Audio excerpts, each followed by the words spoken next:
This is a video on how I made a small air compressor from a water pressure surge tank. It's got a nitrogen bellow inside, so the capacity is probably about half the size of this tank. It's enough to fill up a 14-inch car tire. If you're like down to 15 pounds, it'll top it off before it has to cycle back on. The compressor I got from a mini fridge of a coworker who dropped it off the back of the truck, and it was a brand new fridge, and I said I'm going to use that compressor for my home use, and he said sure, take it. So I got a regulator off of Amazon, air coupler, and a pressure switch, and I also have a 150-pound safety pop-off switch here, a valve in case it gets over pressure. That works really well.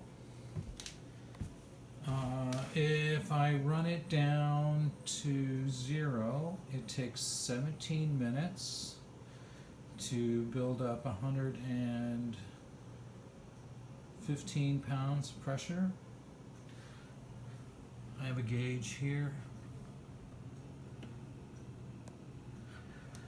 and it seems to be working fine. Now, this thing is actually made from a DEF filter from a Freightliner, the bands here. I actually took the rubber mounts from the refrigerator. I had some rubber feet laying around. I put on. This shows you how I did it. I just cut it out, bent up a flap, put the bolts on, rubber, so on.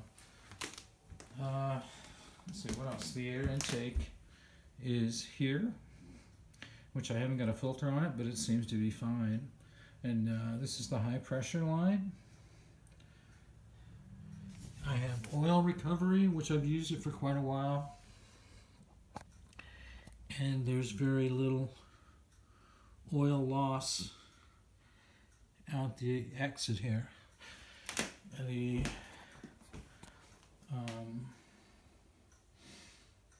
weight of the thing is pretty light. I can just look at it, probably weighs 30 pounds maybe.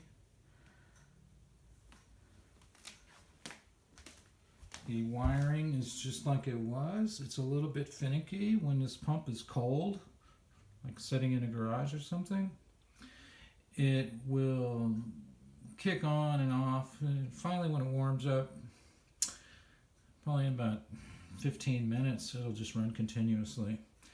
I haven't been able to figure out, there's an overload switch, like a bubble switch in there, that if it draws too many amps, I guess it switches off, or if the heat gets too hot, maybe.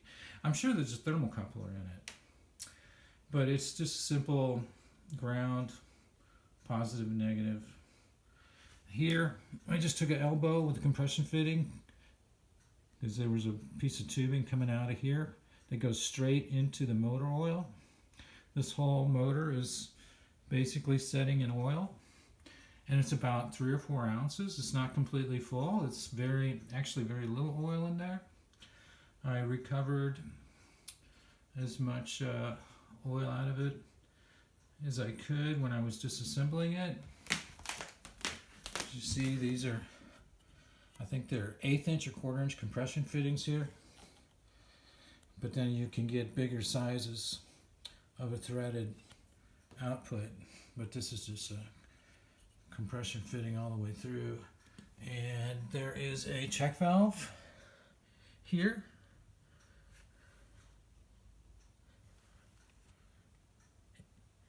I bought that from Amazon too. So basically what you got is you got a T, you got your pressure switch, you got an adapter there to the tank, you got your regulator and gauge. Actually could use another gauge on this, but I don't have another T to put it on, because I would like to have one here just right here that I could read more easily. So that's just a take. Yeah, if I want to add oil, I just unscrew this like so, and it goes straight into the motor case. I don't think I'll ever lose enough oil out of this to need to add any, but I do keep an eye on it.